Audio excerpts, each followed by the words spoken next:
করেছে সূরাতুল বাকারা থেকে 28 নম্বর আয়াত। বলুন তো কোন সূরা?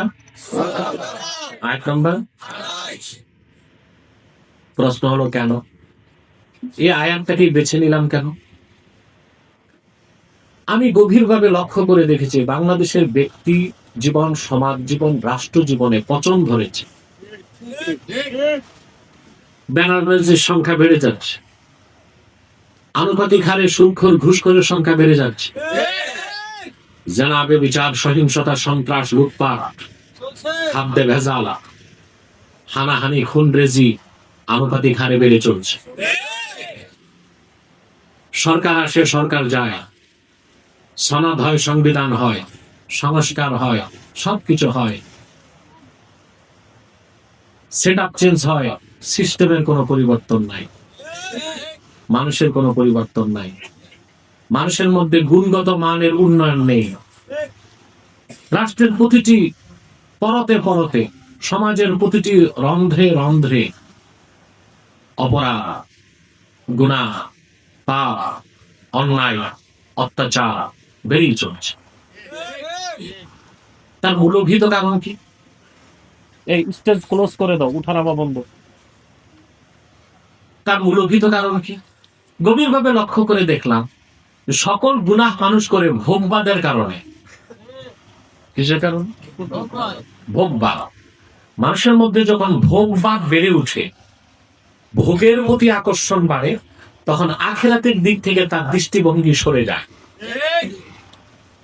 ইমানের অন্যতম মৌলিক বিশ্বাস আখিরাত, পুনরুত্থান, আল্লাহর সামনে উপস্থিত হতে হবে। এই মৌলিক বিশ্বাসগুলোর প্রতি আস্থা কমে যাবার কারণেই আমরা দুনিয়ার প্রতি আকৃষ্ট হয়ে গুনাহের কাজগুলোকে প্রিয় করে নিয়েছি, অন্যায় কাজগুলোকে আপন করে নিয়েছি, এবং আমাদের মধ্যে অপরাধ প্রবণতা বেড়েই চলছে। সেই লক্ষ্যে আখিরাত ও পরকাল, মৃত্যুর পরে আল্লাহ জিন্দা করবেন, আল্লাহর সামনে দাঁড়াতে হবে, ইমানের এই মৌলিক বিষয়গুলোর উপর কিছু কথা বলতেই সূরা বাকারা থেকে 28 নম্বর আয়াত তেলাওয়াত করেছি। তেলাওয়াতের মাধ্যমে প্রবেশ করছে আলোচনায়। আমার সঙ্গে পড়ুন। আউযু বিল্লাহি মিনাশ শাইতানির রাজীম। বিসমিল্লাহির রাহমানির রাহিম। كيف تكفرون بالله وكنتم أمواتا فأحياكم ثم يميتكم ثم يحييكم ثم إليه ترجعون। আল্লাহ পাক বলেন, অবিশ্বাসীরা, নাস্তিকরা, পরকালের ব্যাপারে যারা অমনোযোগী, কাইফা তাকফুরুনা বিল্লাহ, কিভাবে তোমরা আল্লাহর কুদরতকে অস্বীকার করো। কুনতুম আমওয়াতান ফাআহইয়াকুম, তোমরা ছিলে মৃত, আল্লাহ তোমাদের জিন্দা করেছেন। সুম্মা ইউমীতুকুম, অতঃপর আবার তিনি তোমাদের মৃত্যু দিবেন। সুম্মা ইউহয়ীকুম, আবার তিনি তোমাদের জিন্দা করবেন। সুম্মা ইলাইহি তুরজাউন, অতঃপর সকলেই তোমরা সম্মিলিতভাবে তার কাছে প্রত্যাবর্তিত হবে। সুবহানাল্লাহ। এখানে আল্লাহ তাআলা 4টা কথা বলেছেন। কয়টা কথা? 4টা। জোরে বলেন। 4টা। আমরা মৃত ছিলাম, আল্লাহ জীবিত করছেন, আবার আমাদের মৃত্যু হবে, আবার তিনি জীবিত করবেন। 4টা, 3টাই আমরা চোখে দেখি, একটা দেখি না। এই জন্য আল্লাহ তাআলা কাফেরদেরকে কটাক্ষ করে বলেছেন যে 3টা কাজ আমি করতে পারলাম, মৃত থেকে জিন্দা করলাম, আবার মৃত্যু দিতে পারলাম, আবার মৃত্যুর পর জিন্দা করা আমার পক্ষে তো আরো সহজ। সুবহানাল্লাহ। সাইয়্যিদুত তাবিঈন হাসান আল বসরি রাহমাতুল্লাহি আলাইহি এই আয়াতের তাফসীর করতে যে বলেন, দাল্লাত হাদিহিল আয়াতুল কারীমা আন্না লিকুল্লি নাফসিন হায়াতান ওয়া মাউতাতান। এই আয়াত স্পষ্ট প্রমাণ দেয় প্রতিটা মানুষের জন্য 2টা মৃত্যু, 2টা জীবন, 2টা মৃত্যু, 2টা জীবন। আমরা এখন জীবিত, এর আগে ছিলাম মৃত। একটা মৃত্যু, এখন জীবিত, এটা একটা হায়াত। আবার দেখবো একটা মৃত্যু, তারপরে হবে আরেকটা হায়াত আখিরাতে, যার শুরু আছে শেষ নাই। সুবহানাল্লাহ। প্রিয় ভাইরা, পৃথিবীতে আল্লাহর পক্ষ থেকে যত পয়গম্বর এসেছেন তারা প্রত্যেকেই 5টা বিষয়ে একমত ছিলেন। কটা বিষয়? লক্ষাধিক পয়গম্বর প্রমাণ করেছেন লা ইলাহা ইল্লাল্লাহ, আল্লাহ ছাড়া কোনো ইলাহ নাই। লক্ষাধিক পয়গম্বর প্রচার করেছেন, আল্লাহর হাবিবের আগে যত নবী এসেছেন প্রচার করেছেন যে মুহাম্মদ সাল্লাল্লাহু আলাইহি ওয়াসাল্লাম আল্লাহ প্রেরিত সর্বশেষ নবী ও রাসূল। লাখের উপর নবী শুধু তাওহীদের দাওয়াত দেয় নাই, রাসূলুল্লাহর রিসালাতের কথাও বলে গেছে। সুবহানাল্লাহ বলবেন না? প্রশ্ন আসে, রাসূলুল্লাহ সাল্লাল্লাহু আলাইহি ওয়াসাল্লাম আসলেন ১৫০০ বছর আগে, বাকি সব নবী আসছেন ওনার আগে, তো বাকি পূর্বের নবীরা জানতেন কি করে? হাদিস সাক্ষ্য দেয় আদমের অস্তিত্ব যখন ছিল না, তারও আগে আল্লাহ তাআলা তার হাবিবকে মুহাম্মদ সাল্লাল্লাহু আলাইহি ওয়াসাল্লামকে সর্বশেষ নবী হিসেবে ঘোষণা দিয়েছেন। সুবহানাল্লাহ। وعن الإرباز بن سارية رضي الله تعالى عنه أنه قال سمعت رسول الله صلى الله عليه وسلم يقول إني عبد الله وخاتم النبيين وإن آدم لمنجدل في طينته। ইরবাজ বিন সারিয়া বর্ণনা করেন, আমি আল্লাহ রসুলের নূরের জবান থেকে নিজের 2 কানে শুনেছি আল্লাহ রসুল বলেছেন, আমি মুহাম্মদ আল্লাহর বান্দা এবং সর্বশেষ নবী তখন আদমের দেহ যখন ধুলায় গড়াগড়ি খাচ্ছিল। বলেন সুবহানাল্লাহ। এই জন্য আদম থেকে ঈসা পর্যন্ত লাখের উপর পয়গম্বর নিজ নিজ জাতির কাছে ঘোষণা করে গেছেন যে মুহাম্মদ সাল্লাল্লাহু আলাইহি ওয়াসাল্লাম আল্লাহর সর্বশ্রেষ্ঠ সর্বশেষ নবী ও রাসূল হিসেবে আগমন করবেন। বলেন সুবহানাল্লাহ। কয়টা বিষয় একমত ছিলেন?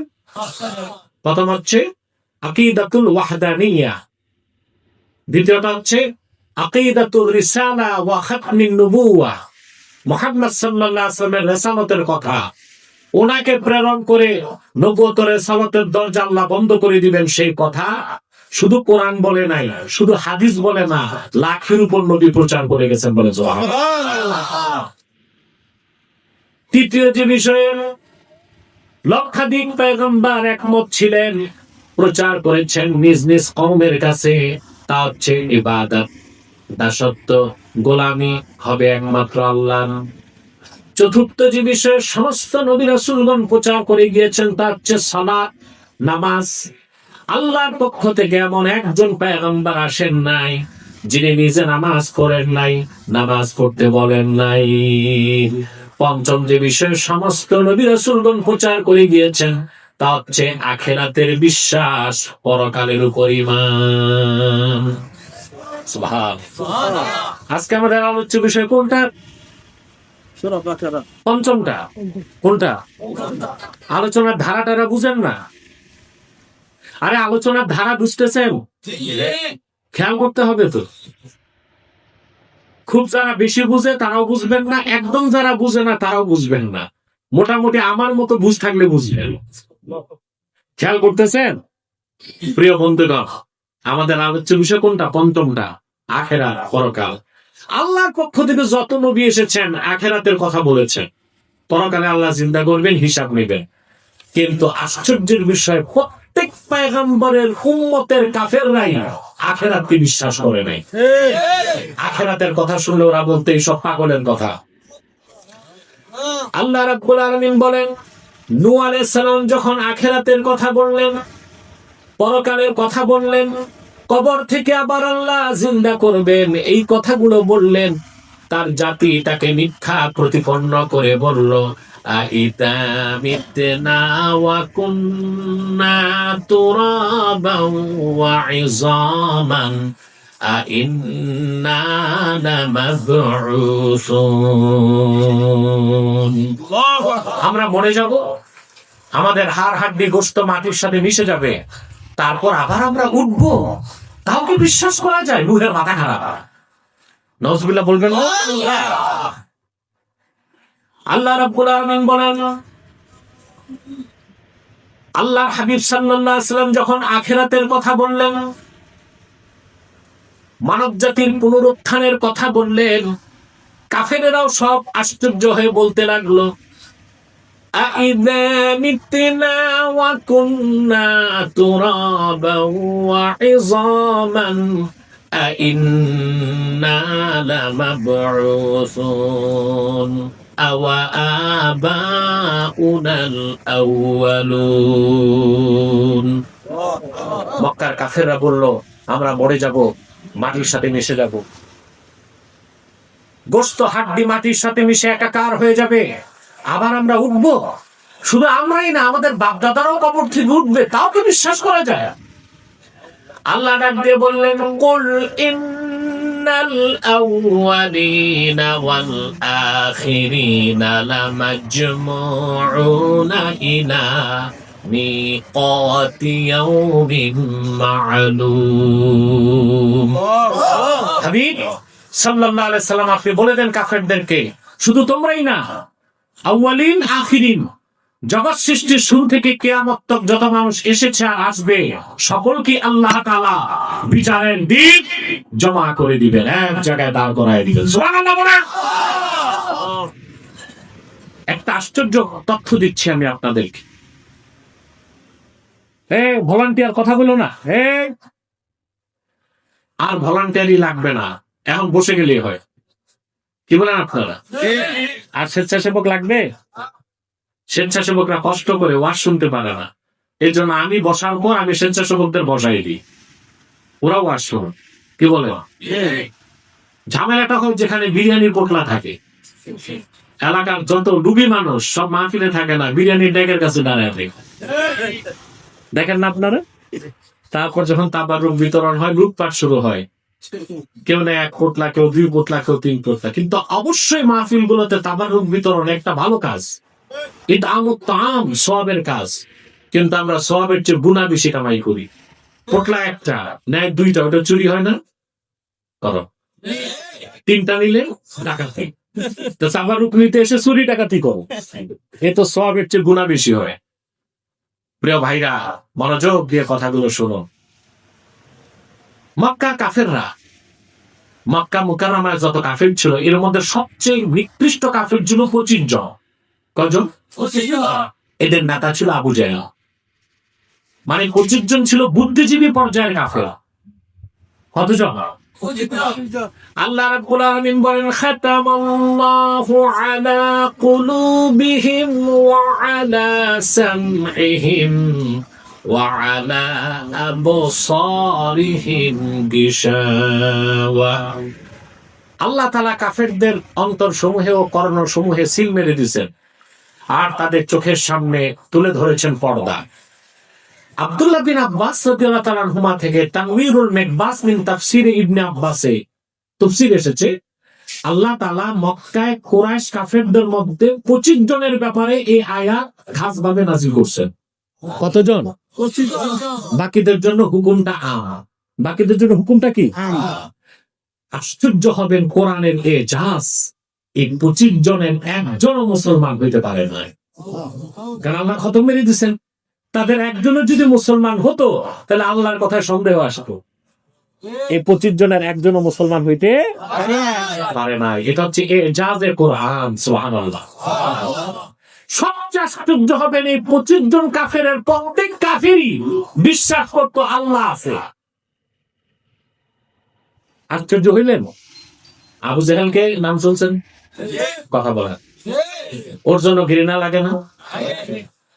আমার বাংলাদেশের মুসলমান সন্তানের নাম রাখতে আজে বাজে নাম রাখে, জুতা, স্যান্ডেল, চকলেট, বিস্কুট, হগস্টিক, ব্যারিস্টিক রাখে কিনা? কিন্তু শুনছেন কোন মুসলমান ভুলেও সন্তানের নাম রাখছে আবু জেহেল? রাখছে? রাখে না। 2টা নাম মুসলমান রাখে না, এজিদের নাম আর আবু জেহেলের নাম। ঠিকটা তো ঠিক মতো বললাম না?